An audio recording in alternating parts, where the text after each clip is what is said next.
Et si je te disais que l'homme le plus riche de toute l'histoire n'était ni européen ni américain, mais africain? Son nom, Mansa Moussa, un empereur si puissant que son or a fait trembler des royaumes entiers et marqué l'histoire pour des siècles. Au XIVe siècle, en Afrique de l'Ouest, s'étendait l'un des plus grands empires jamais connus, l'Empire du Mali.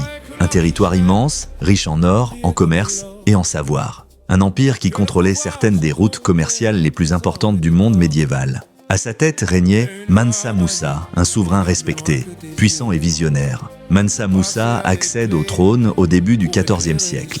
Il hérite d'un empire déjà prospère, mais sous son règne, le Mali atteint un niveau de richesse et d'influence jamais égalé. Les villes grandissent, les marchés s'animent, et l'or du Mali devient une référence bien au-delà de l'Afrique. Sa richesse est si immense qu'aujourd'hui encore, les historiens peinent à l'estimer. Aucun milliardaire moderne ne s'en approche réellement. Mais c'est en 1324 que Mansa Moussa entre définitivement dans la légende. Cette année-là, il entreprend un pèlerinage vers la Mecque, un voyage qui va bouleverser le monde connu.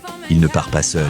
Avec lui voyagent des milliers d'hommes, soldats, serviteurs, marchands et savants. Une caravane gigantesque traverse le désert, s'étendant à perte de vue. Des centaines de chameaux avancent lentement, chacun chargé de lourds sacs d'or pur. À la tête du cortège, Mansa Moussa avance avec calme et dignité, vêtu de riches habits royaux. Partout où il passe, son nom précède son arrivée.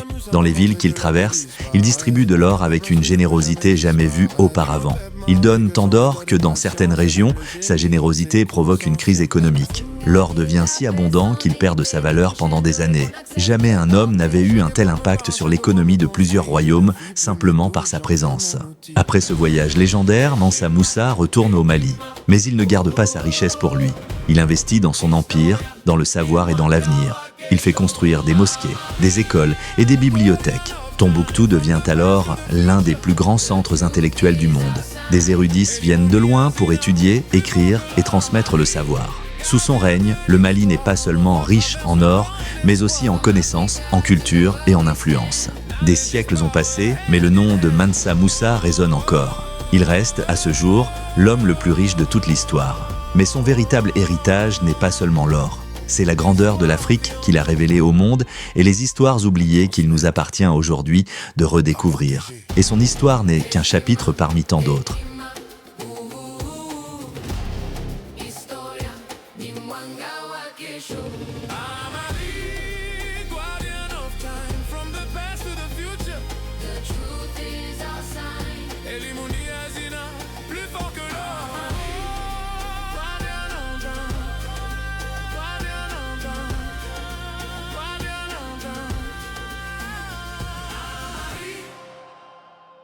L'histoire nous appelle.